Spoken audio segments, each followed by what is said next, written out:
कि आप बहुत जल्दी इस प्रपोजल को निरस्त कर दीजिएगा, वरना आपके सभी संस्थानों के अंदर ताला लगाने का काम ये बहुजन समाज करेगा। हम लोग यहाँ से बताना चाहते हैं योगी आदित्यनाथ को कि आप लोगों ने मशीनों के माध्यम से या लोगों के डर और धमका करके जिला पंचायत के चुनाव बेशक आप लोगों ने जीत लिए हैं, उसकी खुशियां मना रही हैं, लेकिन 2022 के भी चुनाव आपके सर पे हैं। बहुजन समाज जिस तरीके से आपको सत्ता में अगर बिठा सकता है तो आपको सत्ता से हटा भी सकता है।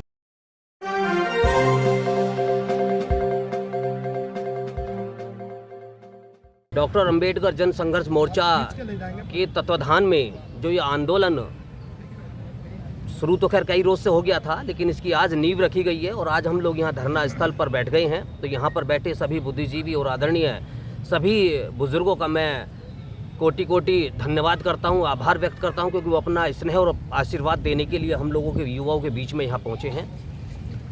बात हो रही है यहाँ पार्किंग की। उत्तर प्रदेश सरकार और केंद्र में बैठी नरेंद्र मोदी की सरकार ये हाथी के दांत की तरह हम लोगों के बीच में आ रही है। जैसे एक हाथी के दांत होते हैं, दिखाने वाले अलग होते हैं और खाने वाले अलग होते हैं। नरेंद्र मोदी और योगी आदित्यनाथ दोनों ही बाबा साहब में आस्था रखते हुए उनके नाम पर कहीं ना कहीं संस्थान बनाने की बात करते हैं।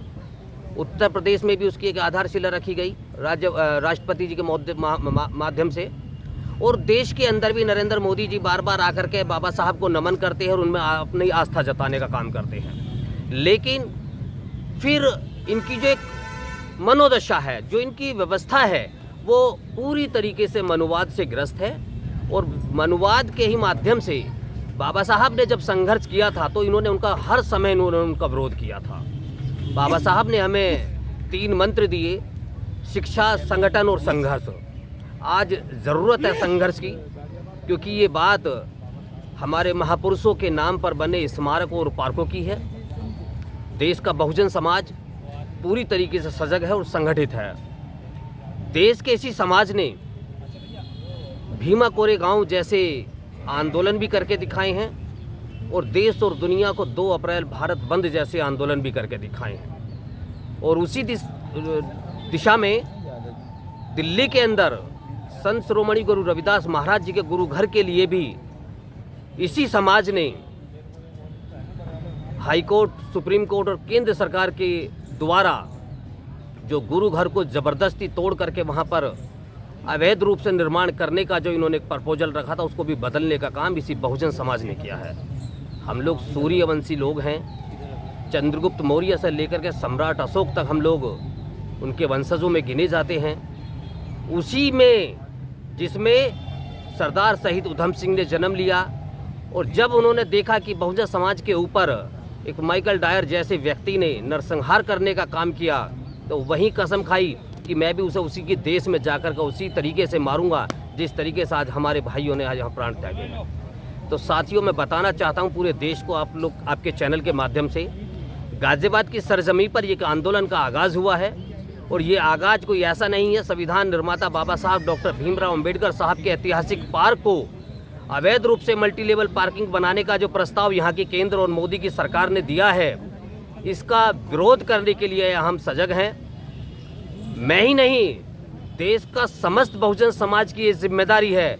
और मैं आपके चैनल से आह्वान करता हूँ देश के सभी युवाओं को कि आइए गाजियाबाद की सरजमी पर और यहाँ देखिए जिस प्रकार से कानून के निर्माता के नाम पर जो पार्क ये आरक्षित गाजियाबाद की स्थापना से ही चला आ रहा है, उसको आज बदलने का काम योगी आदित्यनाथ की सरकार कर रही है। हम लोग यहाँ से बताना चाहते हैं योगी आदित्यनाथ को कि आप लोगों ने मशीनों के माध्यम से या लोगों के डर और धमका करके जिला पंचायत के चुनाव बेशक आप लोगों ने जीत लिए हैं, उसकी खुशियां मना रहे हैं, लेकिन 2022 के भी चुनाव आपके सर पे हैं।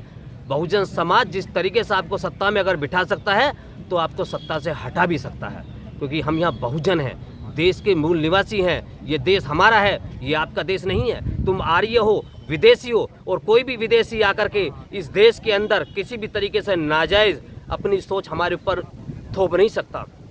उसका विरोध किया जाएगा और उसका विरोध यहाँ होगा। मैं कहना चाहता हूँ नगर निगम और यहाँ के जिलाधिकारी गाजियाबाद को, और साथ में जो प्रपोजल बनाया गया है यहाँ के जल निगम को भी और गाजियाबाद विकास प्राधिकरण को भी, तमाम गाजियाबाद के प्रशासन को कि आप बहुत जल्दी इस प्रपोजल को निरस्त कर दीजिएगा, वरना आपके सभी संस्थानों के अंदर ताला लगाने का काम ये बहुजन समाज करेगा। ताला लगाया जाएगा, हर एक अधिकारी को उसके घर भेजा जाएगा, या तो वो घर जाएगा या उसका वहीं पर बहुत बढ़िया स्वागत किया जाएगा। और स्वागत बहुजन समाज कैसे करता है वो आप लोग बहुत अच्छे तरीके से जानते हैं। जूतों की माला तो अलग डलेगी और पिटाई बहुत बढ़िया तरीके से होगी। ये काम हम लोग करेंगे। बहुजन समाज आज गुलाम नहीं है। बहुजन समाज वो शक्ति है जिसकी सरकार बना सकता है, उसकी सरकार को बिगाड़ भी सकता है। गाजियाबाद की धरती से पूरे उत्तर प्रदेश की जनता को हम लोग आह्वान करते हैं कि आइए गाजियाबाद की धरती पर, और यहाँ जिस तरीके से घिनौना प्रयास कर रहे हैं उसको दबाने का, उसको कुचलने का काम करिए। ये हमारी आवाज़ है। और डॉक्टर अंबेडकर जन संघर्ष मोर्चा के तत्वाधान में जो आंदोलन आज यहाँ शुरू किया गया है उसको मजबूत करने के लिए, जिस प्रकार से हम लोगों ने किसान आंदोलन को मजबूत किया और जिसकी पहचान देश विदेशों में पहुंचाई है, उसी प्रकार आप लोग भी इस आंदोलन को अपना समर्थन देने के लिए देश के अंदर जितने भी सामाजिक संगठन हैं, देश के अंदर जितनी भी सामाजिक समितियां हैं जो बाबा साहब के नाम से चल रही हैं या बाबा साहब के द्वारा रचित कानून के माध्यम से चल रही हैं या हमारे महापुरुषों के नाम पर चल रही हैं, उन सभी को हम आह्वान करते हैं, आइए और यहाँ हम लोगों का समर्थन दीजिए। दूसरा मैं एक और बताना चाहता हूँ, ये संविधान हमें अपने सम्मान के लिए हथियार उठाने की भी इजाज़त देता है। जब हमारे मान सम्मान के ऊपर कोई भी व्यक्ति या कोई भी समाज अगर उसके ऊपर कुठाराघात करने का प्रयास करेगा तो उसको उसी की भाषा में जवाब दिया जाएगा, चाहे हम उसे प्रशासन या सरकार उसको अवैध रूप से समझे या असंवैधानिक समझे या हमारा विरोध समझे। हम लोग संविधान के माध्यम से चलने वाले लोग हैं। अगर हमें संविधान इस चीज़ की इजाज़त देता है कि हम संवैधानिक अपने आंदोलन करें, तो यही संविधान हमें असंवैधानिक तरीके से भी संविधान के द्वारा हमारे आंदोलन करने की इजाज़त देता है। जय भीम, जय भारत, नमो बुद्धाय, जय लोकतंत्र।